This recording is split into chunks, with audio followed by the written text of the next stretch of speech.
Sa mga may nais ng dagdag kita o may pangarap na negosyo, ang literal na vehicle ng ilan ay magtayo ng food truck business na malaki raw ang matitipid kumpara sa ibang pangkaraniwang negosyo. Bakit o baka kita mo na ang asenso sa paandar na ito na tinutukan ni Bernadette Reyes.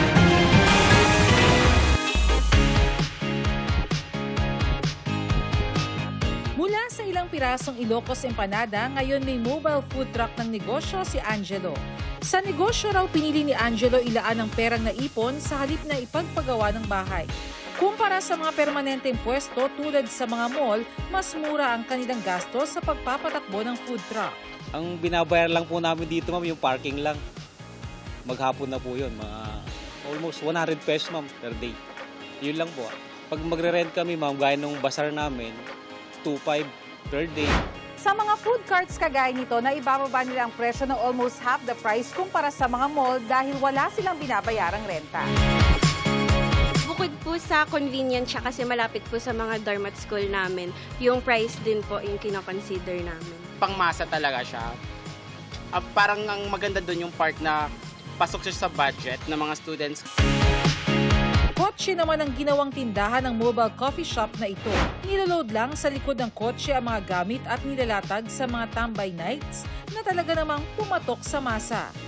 Menos gastos din sa renta dahil sa gilid lang ng daan o parking area ang setup nito. Dati namang tauhan sa isang takoyaki store si John hanggang sa nakapag-ipon at nagtayo ng sariling negosyo. Gamit ang motorsiklong nilagyan ng side cart na may lutuan, nilalako ni John ang takoyaki sa mga matataong lugar tulad ng mga paaralan. Naging tauhan po. Tapos pag nagkaipon po, nagnegosyo po ng sarili. Pero nung umpisa dito, Nueva Ecija po. Niluwas lang po namin. Niluwas po namin dito. Wala pa po takoyaki, no? Kami pa lang po nag-uumpisa. Masyadong masakit sa bulsa kung o-order po tayo sa mga restaurant. So ayun, from time to time, need lang po natin magtipid. Payo ng mga mobile food cart owners sa mga nais pasukin ng ganitong negosyo. Tsatsagayin nyo lang ho talaga. Yung hindi naman lahat ibibigay sa inyo eh. Kumbaga, ikaw din yung gagawa ng swerte mo. Sipag lang po, tsaga. Para sa GMA Integrated News, Bernadette Reyes, nakatutok 24 oras. Mga kapuso, patuloy na tumutok sa mga balita. Mag-subscribe sa GMA Integrated News sa YouTube.